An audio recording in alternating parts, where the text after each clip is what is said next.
ओम शांति। ओम शांति बाबा। आज दिन रविवार का है और रविवार के दिन मैं आत्मा बड़े फुर्सत से, बड़े इत्मीनान से अपनी दिनचर्या में समय निर्धारित करके एक विशेष स्थान पर अपने हाथों में इस अव्यक्त मुरली को लेकर परमपिता परमात्मा के चैतन्य उपस्थिति में, उनके सानिध्य में इसका अध्ययन करने का प्रयास करता हूँ, जिसके लिए अपने मन बुद्धि से यानी अपने सूक्ष्म शरीर के साथ चलता हूँ मधुबन की धरा पर, और उसमें भी खास तौर पर उस डायमंड हॉल में जहाँ मेरे बाबा ने ये अव्यक्त मुरली चलाई थी। तो उस अलौकिक स्थान पर उपस्थित होकर परमपिता परमात्मा की दृष्टि पाने के बाद, अपने दिल की बातें बाबा को कहने के बाद, अब मेरे बाबा अपने दिल की बात इस अव्यक्त मुरली में समा करके, निहित करके मुझसे कहते हैं, कारण शब्द से मुक्त रह, चलन और चेहरे से मुक्ति देने वाले मुक्ति दाता बनो। सेवा के उमंग उत्साह के साथ सदा बेहद की वैराग्य वृत्ति में रहो। बाबा आज इतना जबरदस्त कहते हैं कि कारण शब्द से अब हमें मुक्त हो जाना है, और चलन और चेहरे से मुक्ति देने वाला, हमारा चलन, हमारा चेहरा मुक्ति देने वाला हो, तभी हम मुक्ति दाता बनेंगे। और सेवा का उमंग उत्साह के साथ साथ बेहद की वैराग्य वृत्ति निरंतर रहे। हाँ जी बाबा। आज माता पिता चारों ओर के बच्चे जो डबल मालिक हैं, दोहरे मालिक हैं, उन हर एक बच्चे को देख रहे हैं। एक तो पिता के सर्व खजानों के मालिक हैं और दूसरा स्वराज्य के मालिक हैं। दोनों मालिकपन हर बच्चे को बाबा द्वारा मिला हुआ है। बालक भी हैं और मालिक भी हैं। मेरा बाबा कहा और बाबा ने भी मेरा बच्चा कहा, तो बालक और मालिक दोनों अनुभव है। आज बहुत बहुत बच्चे आए हैं। इस वर्ष का लास्ट टर्न है, तो आज माता पिता ने हर एक का पुरुषार्थ जांच किया। तो बताओ क्या देखा होगा? हर एक अपने से पूछे, मेरा पुरुषार्थ क्या? माता पिता सभी बच्चों को देख खुश भी हुए, लेकिन एक आश बाबा की है। बताएं वो क्या है? बाबा कहते हैं, बाबा हम बच्चों को देख करके खुश तो हुए, लेकिन एक आस है बाबा की हम बच्चों से। वो क्या है? बाबा की आश को पूर्ण करेंगे ना? हाँ जी बाबा, एक ही आश है। बताएं, बताइए ना बाबा। हाथ उठाओ जो आश पूर्ण करेंगे। बहुत अच्छा, छोटी सी आश है, वो है आज से एक शब्द बदली करो। कौन सा शब्द? जो बार बार नीचे ले आता है, वो शब्द है कारण। इस कारण शब्द को परिवर्तन कर निवारण शब्द सदा धारण करो, क्योंकि अभी आपकी सेवा भी कौन सी है? विश्व के आत्माओं की।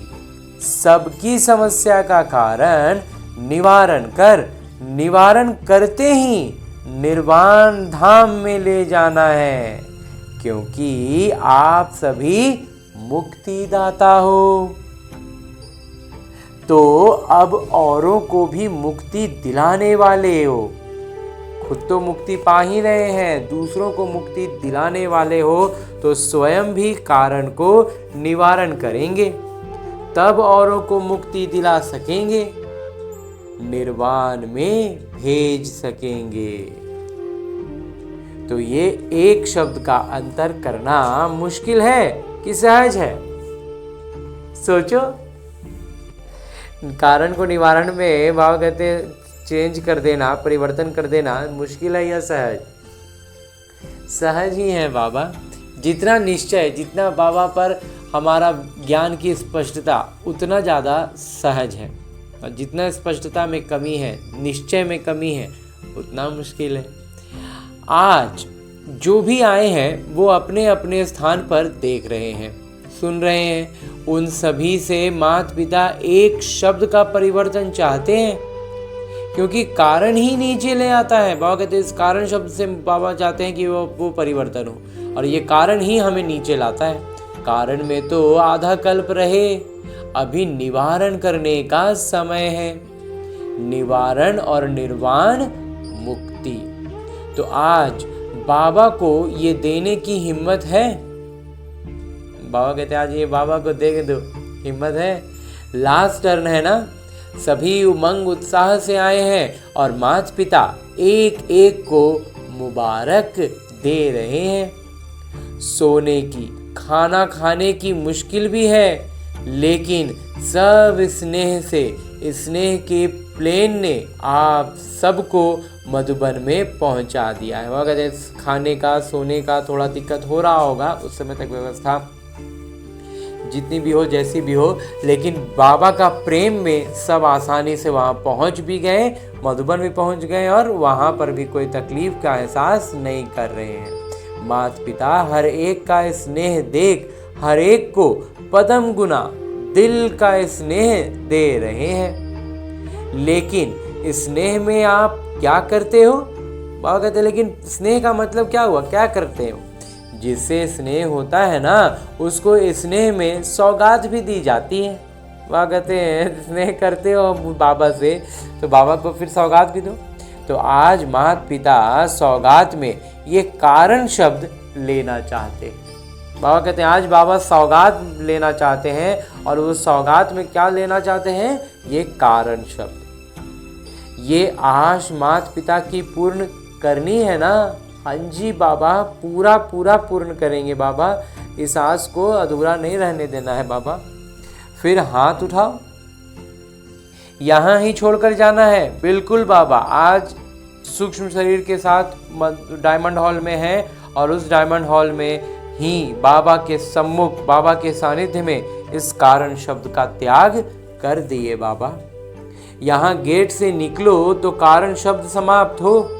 बिल्कुल बाबा, अब यहाँ से जब मुरली पढ़ के निकलेंगे तो कारण के पीछे अब नहीं रहेंगे। कारण को अपनी डिक्शनरी से डिलीट कर दिए। गलती से भी आ जाए तो बाबा की दी हुई चीज अमानत है। बाबा कहते हैं गलती से उठ के तुम्हारे पास पहुंच जाएगा तो हमको क्या याद रखना है कि ये बाबा की, हमने बाबा को दे दिया तो अब ये अमानत हो गया, तब हम उसका इस्तेमाल नहीं कर सकते। तो अमानत में क्या किया जाता है? वापस लिया जाता है? बिल्कुल नहीं बाबा। तो सभी ने दृढ़ संकल्प किया। हाँ जी बाबा, किया।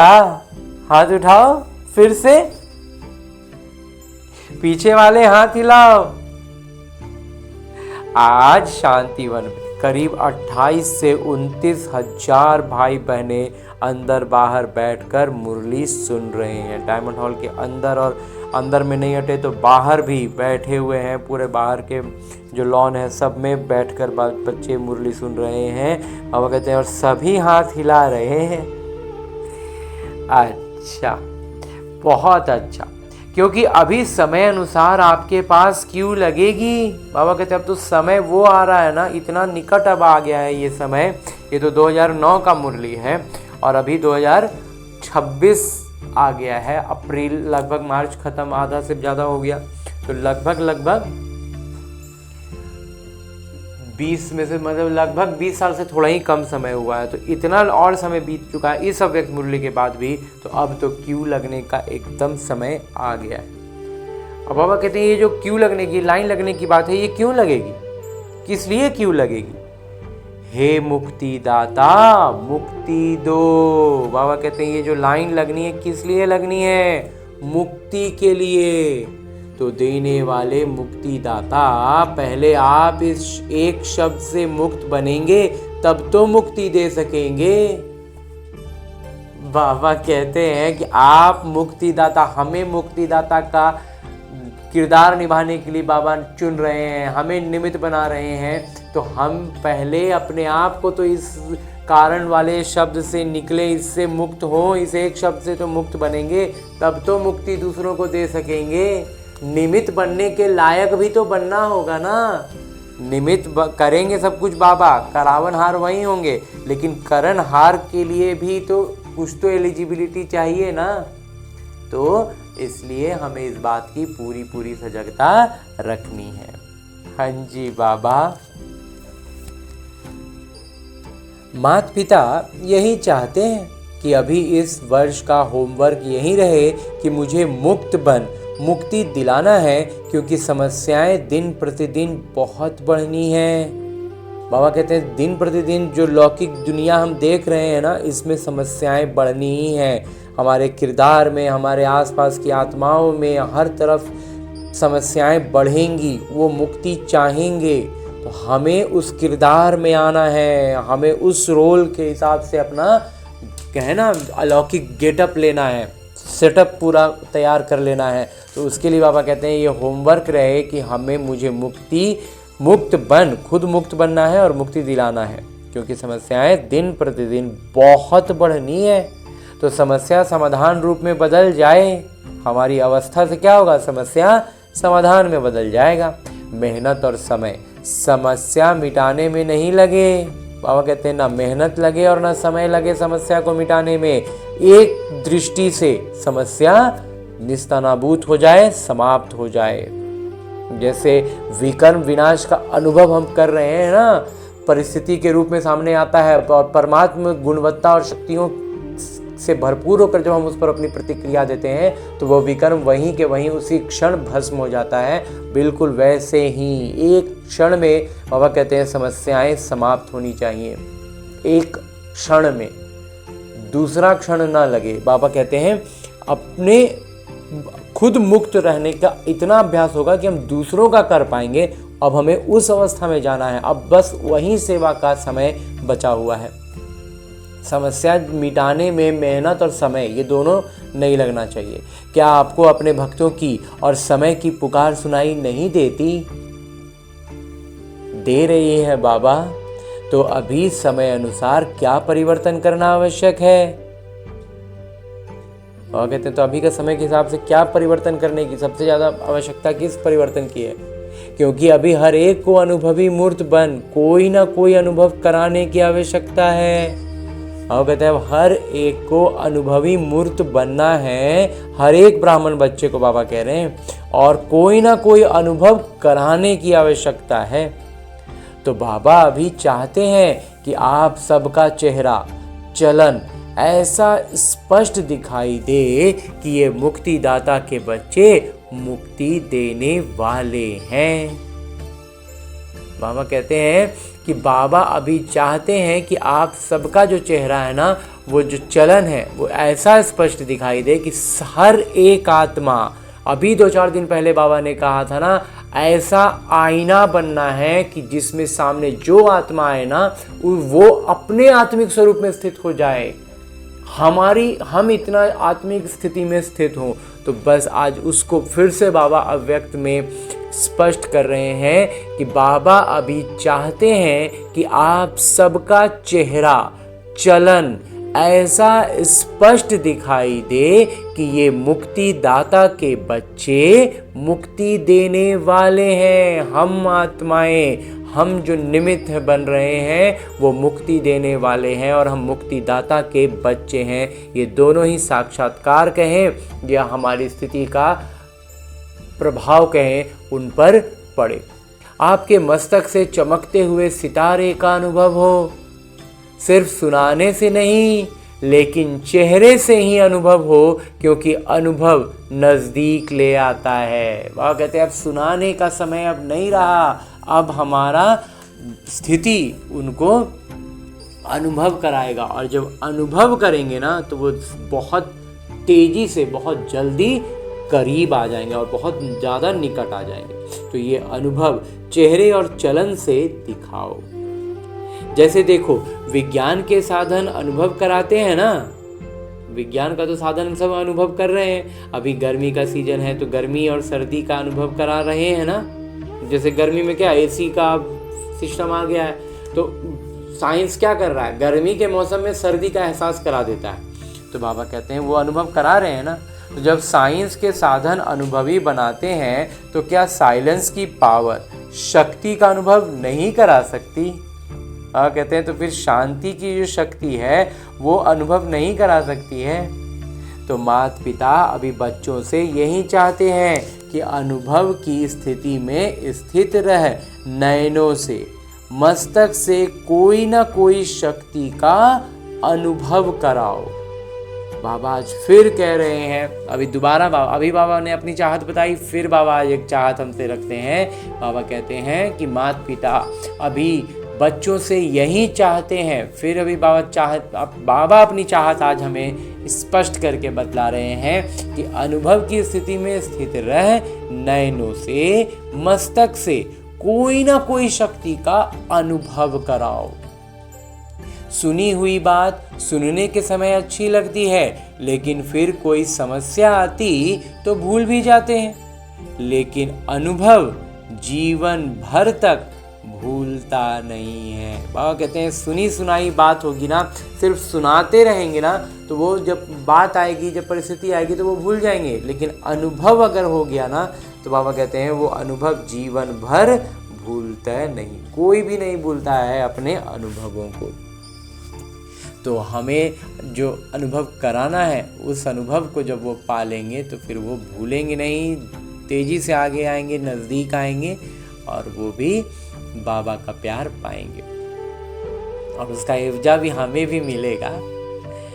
माता पिता ने एक कारण देखा। अब इन सब के आगे अब बाबा अगला बात बतलाते हैं कि एक कारण देखे, रिजल्ट भी देखी। एक रिजल्ट देख बहुत बहुत मुबारक दी। एक तो है कि बाबा रिजल्ट देखते हैं तो उसमें हमें खूब सारा मुबारक देते हैं। कौन सा रिजल्ट? आज तक सेवा का उमंग उत्साह अच्छा है। इस बात का जो बाबा ने देखा कि अभी तक जितनी भी सेवाएं हुई हैं उसमें उमंग और उत्साह अच्छा है, तो माता पिता मुबारक भी देते हैं, सेवा बढ़ाते भी हैं और योजना भी अच्छे बनाते हैं। रिजल्ट भी यथाशक्ति मिलती है, बाबा कहते हैं, और उसका परिणाम भी जैसा शक्ति लगाए थे वैसा मिलता भी है।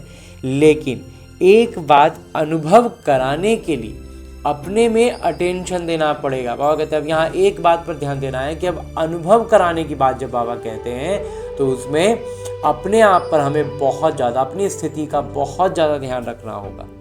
जैसे सेवा आपकी अभी प्रसिद्ध होती जाती है, बाबा कहते हैं जैसे अब हमारी सेवा प्रसिद्ध होती जाती है, खुश भी होते रहते हैं और आजकल इंटरेस्ट भी बढ़ता जाता है। और कहते हैं अब हमारी जो सेवाएं हैं वो बढ़ते बढ़ते अब ऐसा हो गया कि उसका नाम सुन के लोग खुश होते हैं और इसके प्रति लोगों का रुझान भी बढ़ रहा है। अभी बाकी अनुभव कराने की विधि क्या है? बाबा कहते हैं अब के हिसाब से बताओ कि अनुभव कराने का विधि क्या होगा। वो है उमंग उत्साह सहित। जितना उमंग उत्साह ही समय अनुसार बेहद की वैराग्य वृत्ति भी चाहिए।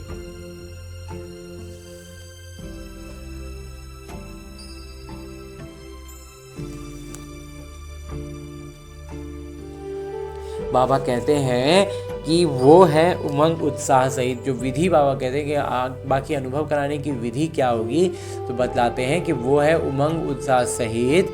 जितना उमंग उत्साह ही समय अनुसार अभी बेहद की वैराग्य वृत्ति भी चाहिए। बाबा कहते हैं जितना उमंग उत्साह है ना, उतना ही उमंग उत्साह, उतना समय अनुसार बेहद का वैराग्य वृत्ति भी चाहिए। जितना उमंग उत्साह है ना, उतना ही वैराग्य वृत्ति भी होना चाहिए।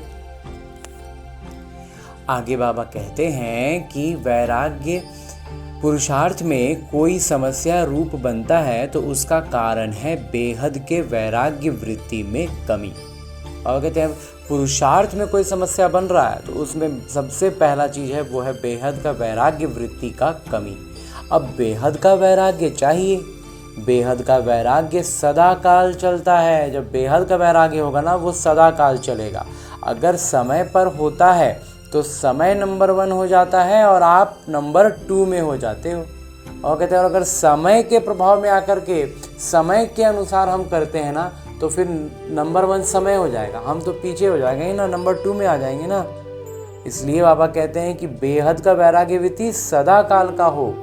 ये नहीं कि जब समय आएगा तो हो जाएगा और समय के भरोसे हम बैठे रहें। बाबा कहते हैं समय के भरोसे रहेंगे तो समय नंबर 1 हो गया, हम तो नंबर 2 हो जाएंगे। तो समय ने आपको वैराग्य दिलाया।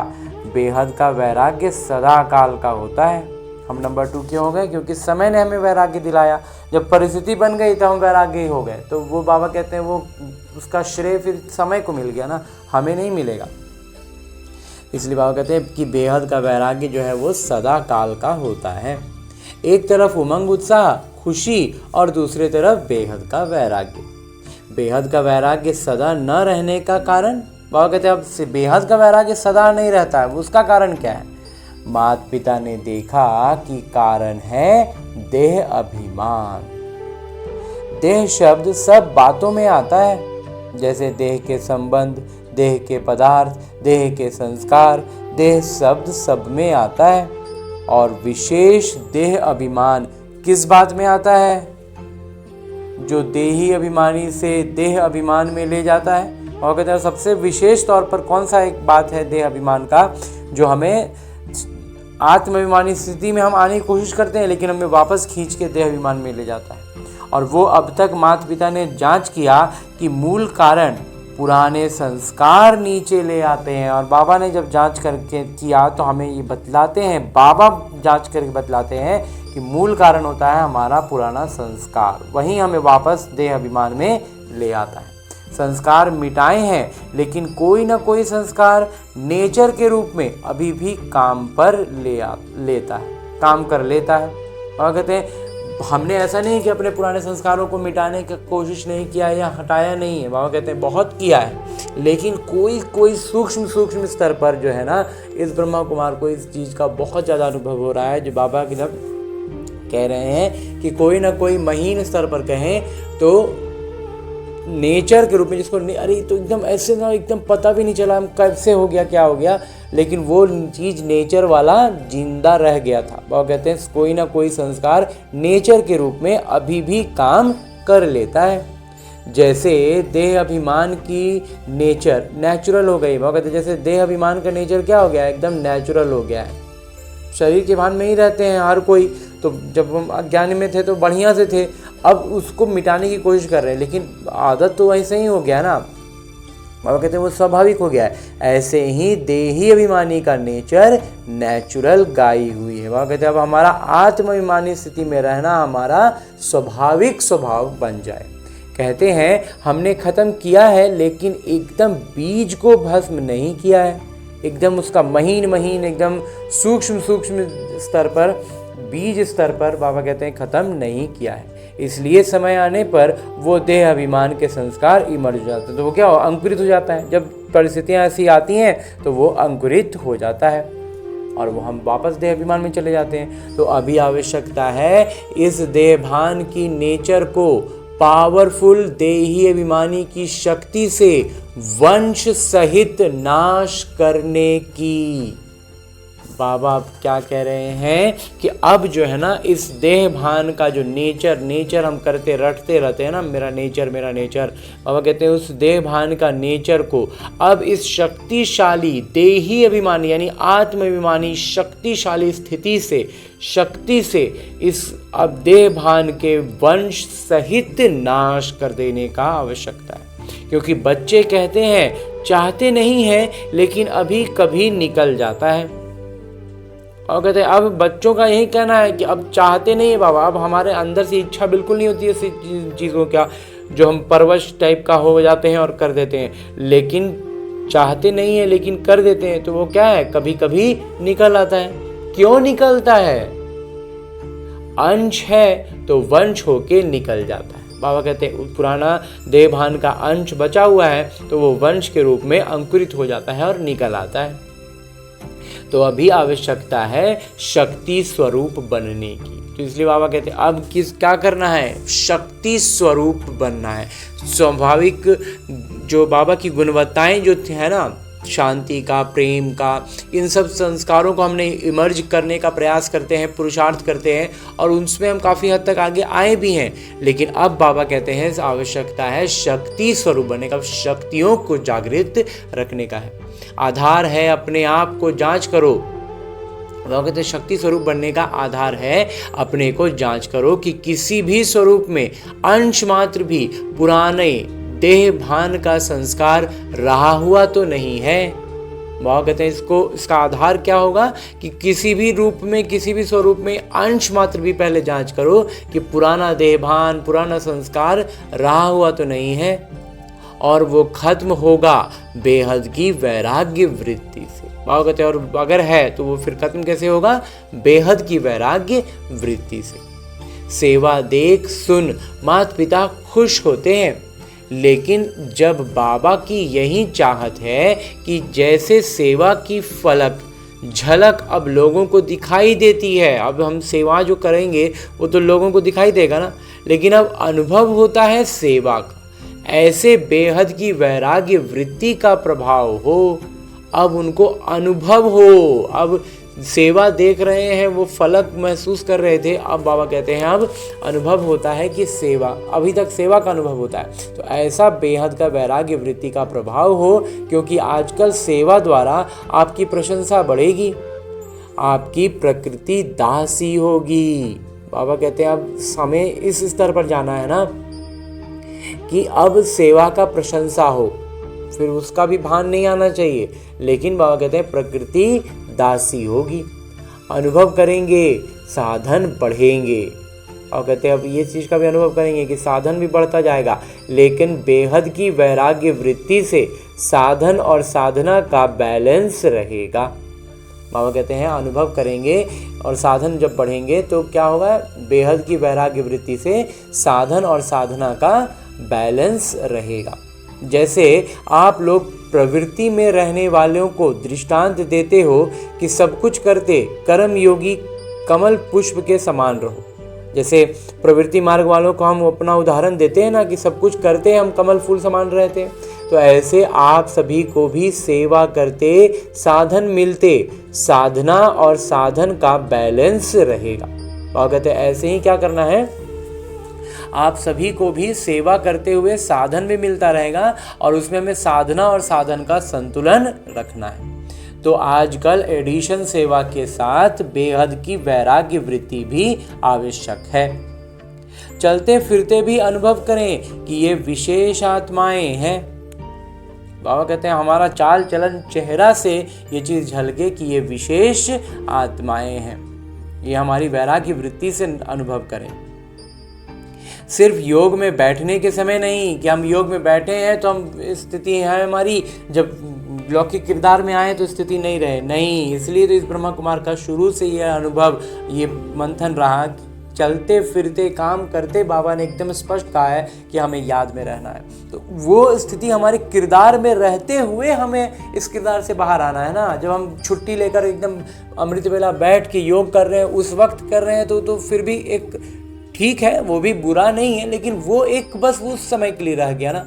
अब जब किरदार में आए फिर उसी पुरानी स्थिति में आ गए तो बेकार हो गया। तो इसलिए ध्यान इस बात पर रखना है कि किरदार में रहते हुए, परिस्थितियों का सामना करते हुए हम याद में रहें। सिर्फ योग में बैठने के समय नहीं, भाषण करने के समय नहीं, लेकिन चलते फिरते भी आपके मस्तक से शांति, शक्ति, खुशी की अनुभूति हो, क्योंकि समय प्रति समय अभी समय बदलता जाएगा। वो कहते हैं क्योंकि क्या होगा, समय के प्रति समय क्या होगा, खुशी, अभी हमारा समय बदलता जाएगा। अब समय लगातार बदल रहा है तो खुशी का अनुभूति हमें हमारा स्थिति भी लगातार बढ़ते जाना है और वो परिस्थितियां भी बदलती जाएंगी। मतलब हम पूरी तरह से एक चौराहे से दो राहें निकलती हैं, एक बायां एक दायां, तो दोनों के दोनों फिर एकदम विपरीत टाइप का हो जाता है। बिल्कुल वही हो रहा है, हमें लगातार अब सतो प्रधान होते चले जाना है और वो परिस्थितियां लगातार तमो प्रधान होती चली जाएंगी।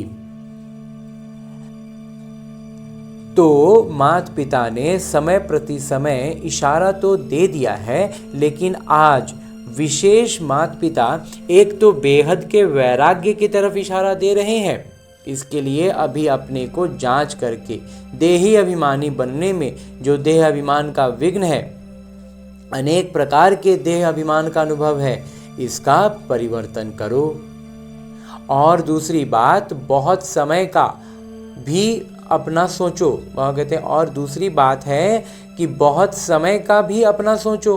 वह कहते हैं बहुत समय का भी अपना सोचो, बहुत समय का अभ्यास चाहिए। बाबा कहते हैं अपना पुरुषार्थ के लिए भी पूरा समय लगाओ, क्योंकि बाबा कहते हैं बहुत लंबे समय का, बाबा शुरू से कहते आ रहे हैं कि बहुत समय का अभ्यास चाहिए। अभ्यास से जो चीज़ हासिल होनी है ना, वो उसमें अभ्यास ही लगेगा।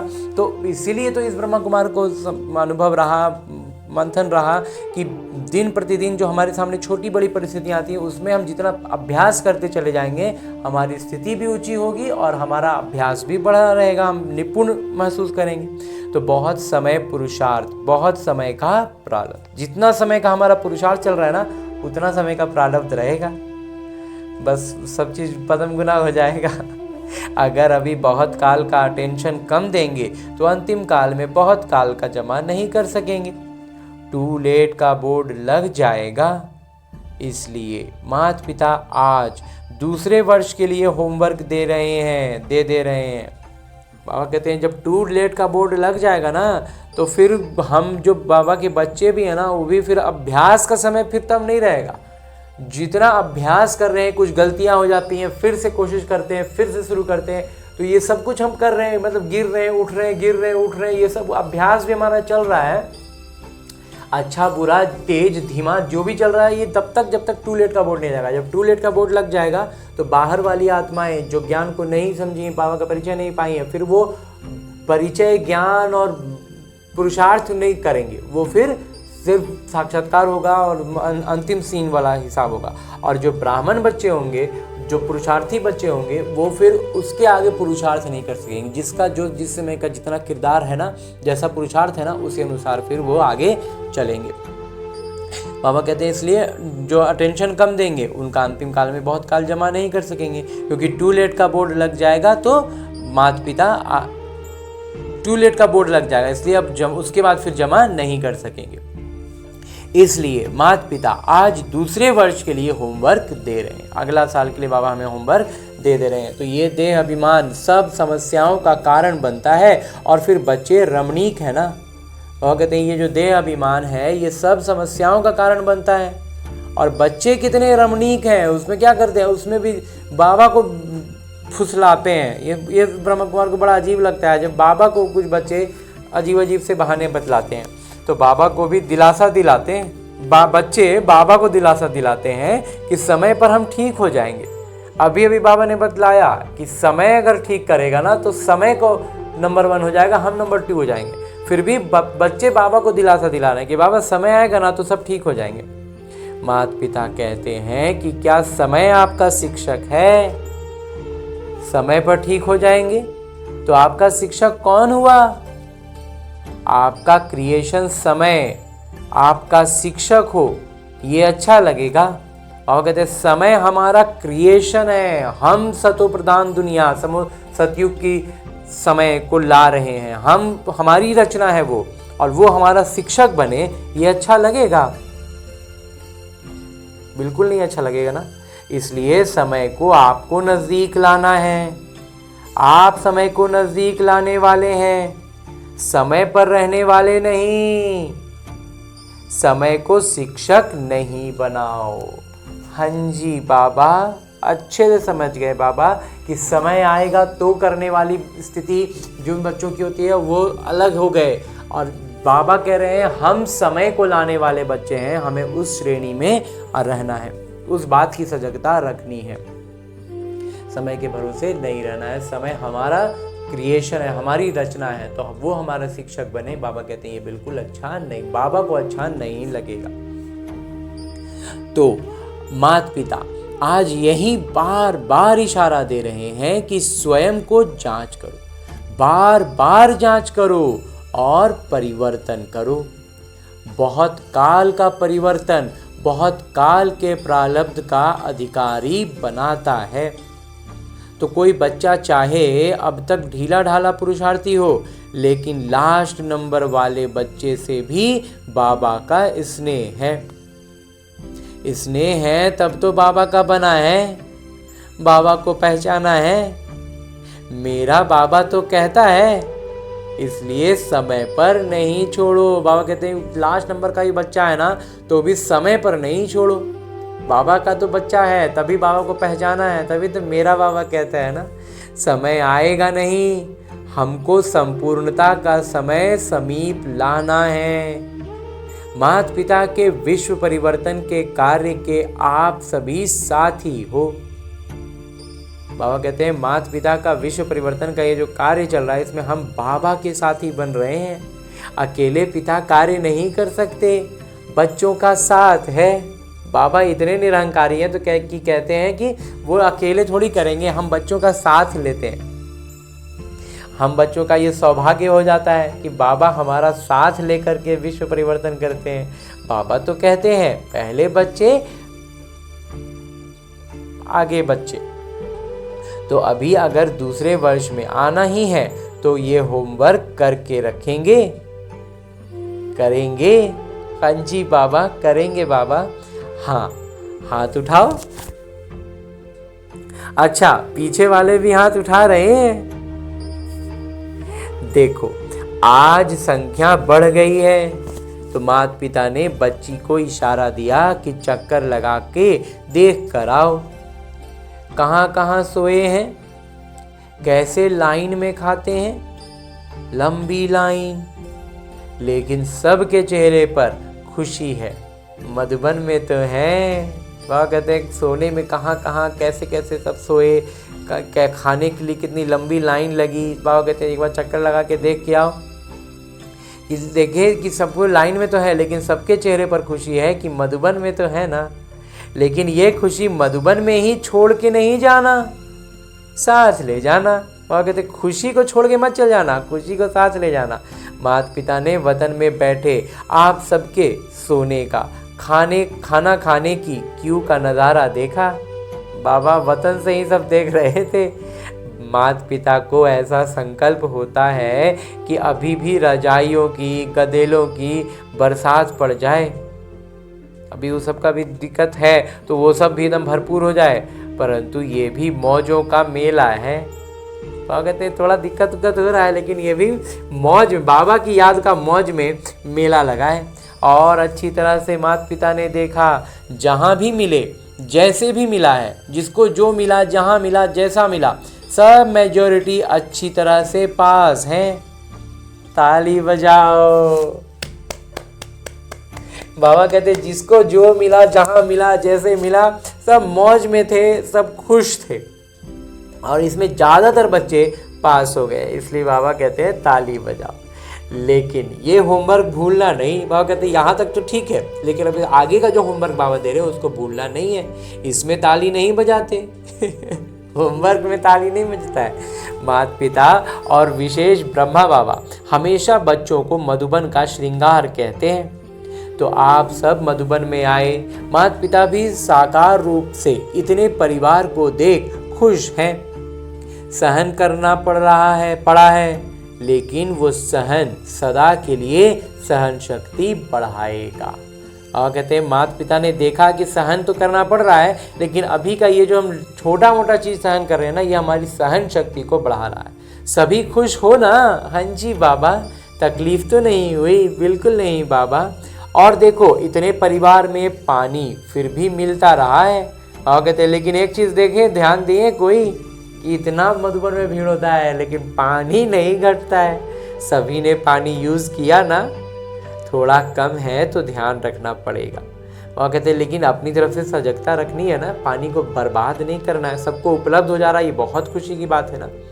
तो बाबा कहते हैं ध्यान रखना है। ये बाबा हमें ध्यान दिला रहे हैं कि कोई चीज़ की कमी, कोई चीज़ की दिक्कत हुई हो तो वो हमारी सहन शक्ति को बढ़ाने के लिए था, लेकिन पानी बाबा ने उपलब्ध करा के दिया ना, तो हमें अब इस बात का ध्यान रखना है कि हमें उसे, बाबा का प्यार दुलार मिल रहा है तो हमें उसे बर्बाद भी नहीं करना है ना। परंतु आजकल गांव में पानी पीने का भी नहीं मिलता, और कहते देखो गांव गांव में पानी पीने के लिए भी नहीं है, यहाँ तो आपको कपड़े धोने का भी पानी मिला। और इतना परिवार देख खुशी भी होती है। सारे कल्प में माता पिता को ये फखूर है कि इतना बड़ा परिवार किसी का नहीं है। वह कहते हैं माता पिता को इस बात का बहुत फखूर है कि किसी का परिवार इतना बड़ा नहीं है। अच्छा, आज माता पिता शिक्षक को एक विशेष सेवा याद दिलाते हैं, जो होमवर्क करना। तो कहते हैं जो याद दिलाने जा रहे हैं उसको होमवर्क के तौर पर करना है। शिक्षकों के लिए होमवर्क है कि सदा शिक्षक अपने को माता पिता के सच्चे साथी, समीप के साथी, अपने द्वारा बाबा को प्रत्यक्ष करने वाली, कोई भी आपको देखे तो इन्हों को बनाने वाला कौन, इन्हों के भी पिता, शिक्षक, सद्गुरु कौन। हमें कोई देखे ना, वो कहते हैं शिक्षक को कोई देखे तो हर एक ब्राह्मण बच्चा भी इसको अपने ऊपर ले सकता है कि हर एक को बाबा शिक्षक की उपाधि देते हैं कि आगे अज्ञानी आत्माओं के लिए हम शिक्षक बने। तो उस नज़र से भी देखें कि बाबा कहते हैं कि अपने आप को हमें बाबा का साथी समझना है, समीप के साथी द्वारा बाबा को प्रत्यक्ष करने वाले बनना है। कोई भी आपको देखे तो इन्हों को बनाने वाला कौन, इन्हों का पिता, इन्हों का शिक्षक, इन्हों का सद्गुरु कौन।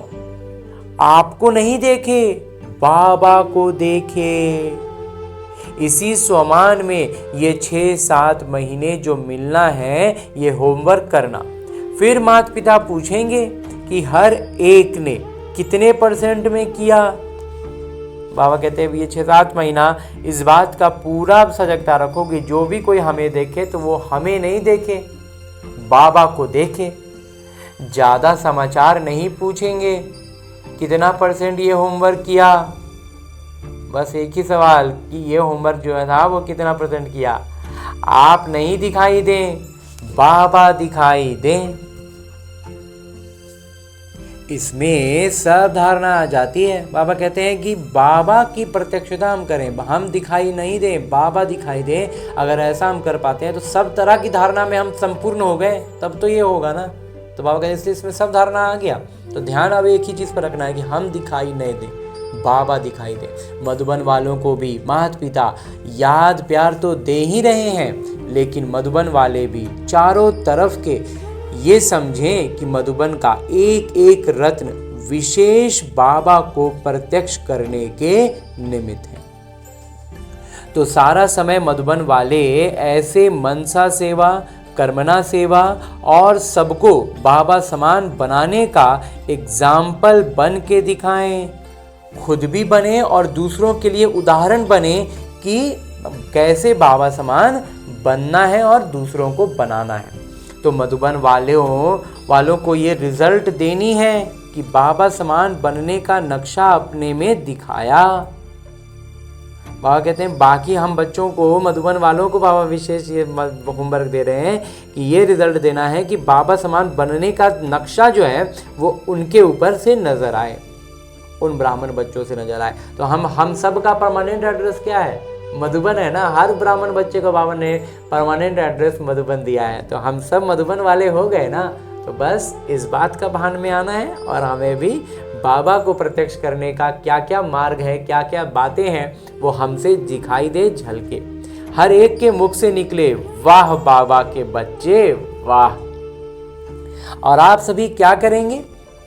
आप सभी अपने को नंबरवार नहीं लेकिन नंबर 1 बनने का एग्जाम्पल, उदाहरण बन के दिखाना।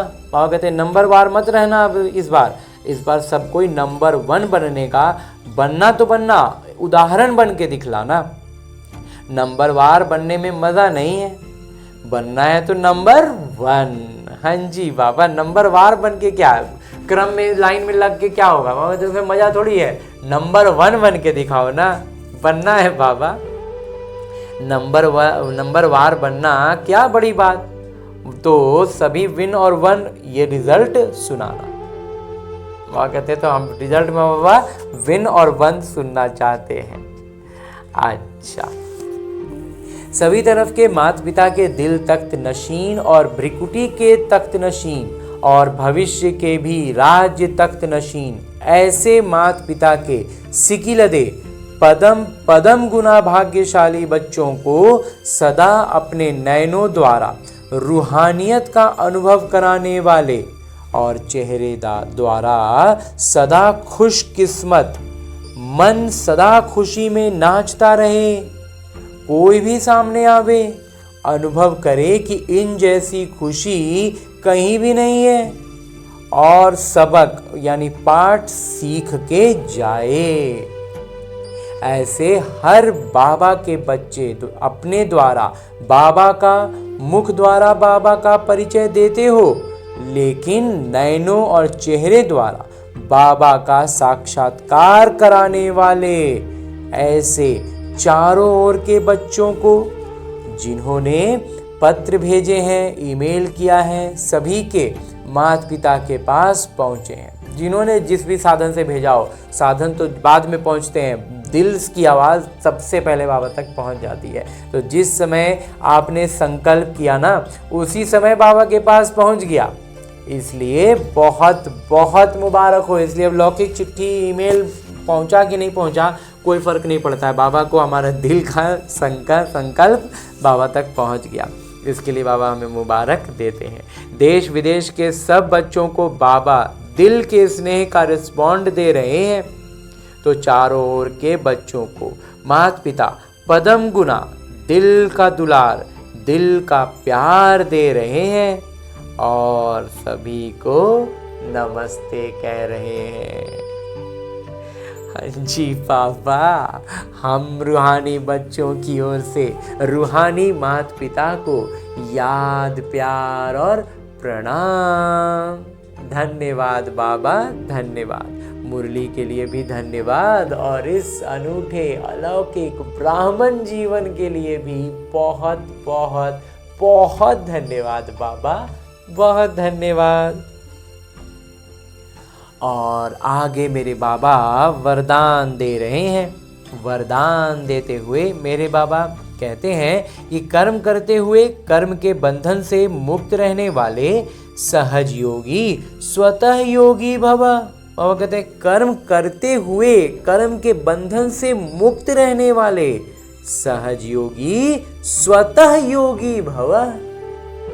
विस्तार से बाबा कहते हैं जो महावीर बच्चे हैं उन्हें साकारी दुनिया की कोई भी आकर्षण अपनी तरफ आकर्षित नहीं कर सकती, बिल्कुल नहीं बाबा। वे स्वयं को एक क्षण में न्यारा और बाबा का प्यारा बना सकते हैं। निर्देश मिलते ही शरीर से परे अशरीरी आत्माभिमानी बंधन मुक्त योग युक्त स्थिति का अनुभव करने वाले ही सहज योगी स्वतः योगी सदा योगी कर्म योगी और श्रेष्ठ योगी हैं। आज इतना योगी बना रहे हैं बाबा में, तो वो जब चाहें जितना समय चाहें अपने संकल्प श्वास को एक प्राणेश्वर बाबा की याद में स्थित कर सकते हैं। हाँ जी बाबा, इतना श्रेष्ठ, इतना महान, इतना भरपूर वरदान बाबा हमें देते हैं कि हम अब इस स्थिति में हो कि जब जितना जहाँ जैसे जितनी देर चाहें उतनी देर तक बाबा कहते हैं बाबा की याद में आसानी से टिक सकते हैं। इसके लिए बाबा हमें सहज योगी, श्रेष्ठ योगी सब टाइटल दे देते हैं। तो हमें भी बाबा के वरदान का मान रखना है ना। हाँ जी बाबा। और आगे स्लोगन है, मुरली का उपदेश है कि एक रस स्थिति के श्रेष्ठ आसन पर विराजमान रहना यही तपस्वी आत्मा की निशानी है। बाबा कहते हैं एक रस स्थिति का श्रेष्ठ आसन पर विराजमान अगर हम रहते हैं ना, बाबा कहते हैं यही तपस्वी आत्मा हम हैं, इसका निशानी पता चलता है कि हम हैं। हाँ जी बाबा। और अभी तक हमने परम पिता परमात्मा के सानिध्य में उनके चैतन्य उपस्थिति का अनुभव करते हुए इस अमूल्य अलौकिक अव्यक्त मुरली को अध्ययन करने का प्रयास किया। और अनुभव भी किया ना। अब मेरे बाबा इसी अव्यक्त स्वरूप में स्थित रहते हुए एक इशारा देते हैं कि निश्चय के आधार को मजबूत कर सदा निर्भय और निश्चिंत रहो।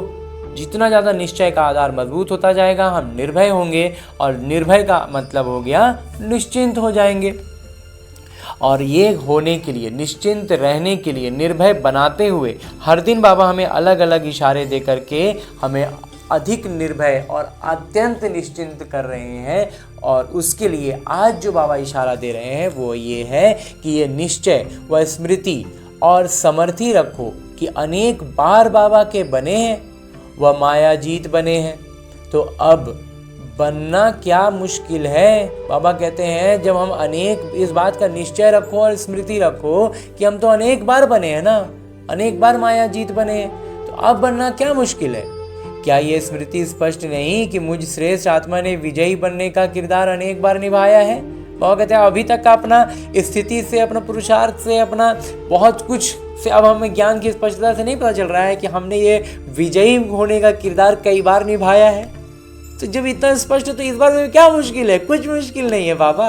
अगर स्मृति स्पष्ट नहीं है तो इससे सिद्ध है कि बाबा के आगे स्वयं को स्पष्ट नहीं किया है। और कहते हैं और अगर स्मृति स्पष्ट नहीं आ रहा है तो इसका मतलब है कि बाबा के सामने हमने खुद को स्पष्ट नहीं किया है। मतलब हम पूरी तरह से समर्पण भावना नहीं है, बाबा पर संपूर्ण निश्चय नहीं है।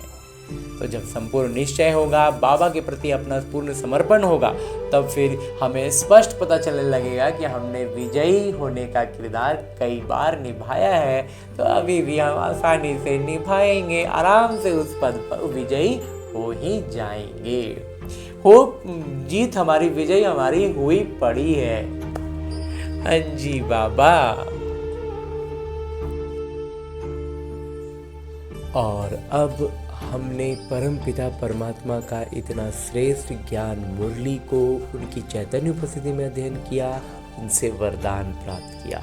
इशारे अव्यक्त रूप में स्थित होकर बाबा ने जो इशारा दिया उसे भी जान लिया। अब हमें करना क्या है, हमें अपने इस लक्ष्य को याद रखना है कि हमें लक्ष्मी नारायण बनना है, विश्व महाराजा बनना है। तो करना क्या है, इन सारी ज्ञान की बातों को वास्तविक जीवन में अपनाना है। और ये वास्तविक जीवन भी कहना एक तरह से गलत होगा, क्योंकि ये जो मेरा लौकिक जीवन है ये बस और बस मेरे अभ्यास के लिए है। उसका एक अभ्यास पुस्तिका है जिसमें आने वाली हर परिस्थिति मेरे लिए एक प्रश्न है, और उस प्रश्न का मैं कितना आत्माभिमानी स्थिति में रहकर उत्तर देता हूँ, उस पर अपनी प्रतिक्रिया देता हूँ, वही निर्धारित कर रहा है कि मैं अपने लक्ष्य के कितने करीब पहुँच रहा हूँ। तो इसके लिए अभी फिलहाल हमें लौटना है अपने इस स्थूल शरीर में, अपने इस किरदार, जहाँ मुझे न केवल अपने सारे आत्मिक गुणों की स्मृति रखनी है बल्कि अष्ट शक्तियों की जागृति रखनी है। और उन अष्ट शक्तियों को इस ब्रह्मा कुमार ने अपने मंथन से इस क्रम में सजाया है कि सबसे पहले हमारे भीतर ज्ञान के बाद जो शक्ति जागृत होती है वो होती है सहज शक्ति।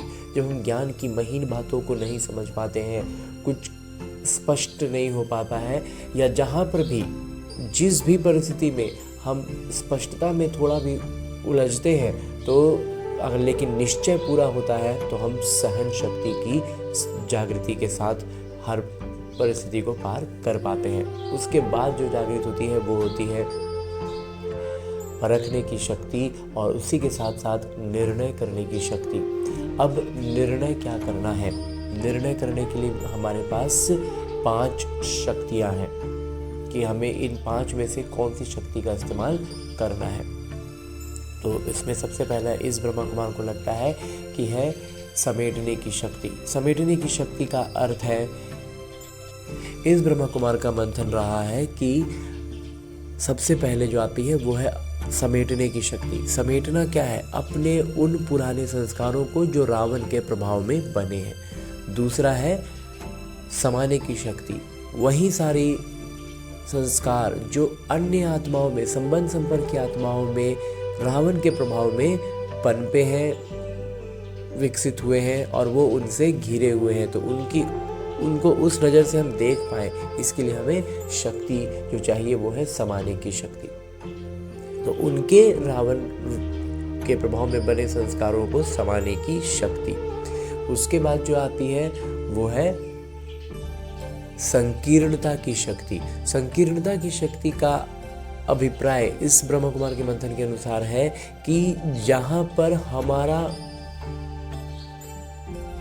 हस्तक्षेप का या फिर हमारे इन्वॉल्व होने का, हमारे उससे जुड़ने का कोई अर्थ नहीं है, हमारे लिए वो व्यर्थ है, तो वैसे में अपने आप को उसमें जोड़कर हम खामोखा में कहीं उलझ ना रहे हो, इसके लिए भी, इसका स्पष्टीकरण के लिए भी हमें शक्ति चाहिए कि जहाँ ज़रूरत, मतलब संकीर्णता के साथ, मतलब जिसको कहते हैं कि आराम से हम निकल सकते हैं और हम झूठ मूठ में फंस रहे हैं, वो काम ना करके, तो इसके लिए भी शक्ति चाहिए। तो वही है संकीर्णता की शक्ति। उसके बाद जो है वो है सामना करने की शक्ति। तो ये भी हमें परखना होगा ना कि हम यहाँ से एकदम, मतलब बिना किसी जुड़ाव के एकदम सीधे निकल सकते हैं या फिर हम निकल नहीं सकते, तो हमें उसका सामना करना ही है। तो हम उस परिस्थिति का, उन बातों का अच्छे से सामना कर पाए, उसके लिए भी हमें जो शक्ति चाहिए वही है सामना करने की शक्ति। और उसके बाद जो एक शक्ति है उसका नाम है सहयोग की शक्ति। सहयोग की शक्ति का अर्थ है कि जब हम अपने सारे गुणों और शक्तियों से खुद को भरपूर अनुभव करते हैं, सारी शक्तियों की जागृति के साथ होते हैं, तब हम अन्य आत्माओं को सहयोग दे सकते हैं। यूँ तो हम यहाँ गलती ये करते हैं कि आज हमने पहला ज्ञान समझा और हम दूसरों को बताते हैं, तो ये बहुत खुशी और उमंग उत्साह के लिए ठीक है, लेकिन दूसरों को बताने में अगर हम पीछे हो रहे हैं, हम फिसल रहे हैं, वो हमें खींच ले रहे हैं, तो इसका मतलब है कि हम सहयोग की शक्ति से भी निपुण नहीं हुए हैं। तो जब तक हम खुद का पाँव अच्छे से न जमा लें, हम बाढ़ में किसी बह रहे, या व्यक्ति को लौकिक तौर पर अगर उदाहरण के रूप में देखें तो किसी को बहता हुआ क्यों हम रोकें और खुद ही हमारे पाँव जमे नहीं हैं, हमने खुद को रस्सी से कोई चीज़ से बांधा नहीं है, तो फिर हम दूसरों को मदद नहीं कर सकते हैं, हम खुद ही बहने लग जाएंगे। तो इसलिए हमें इस बात का स्मृति रखनी है, इस शक्ति को भी समझना है। तो इस तरह की अष्ट शक्तियों की जागृति के साथ सारे सातों आत्मिक गुणों को स्मृति में रखते हुए सारी प्रतिक्रियाएं हमारे इसी अनुसार हो, ऐसा अभ्यास करने के लिए लौटते हैं अपने इस किरदार में, अपने स्थूल शरीर में। अच्छा, ओम शांति।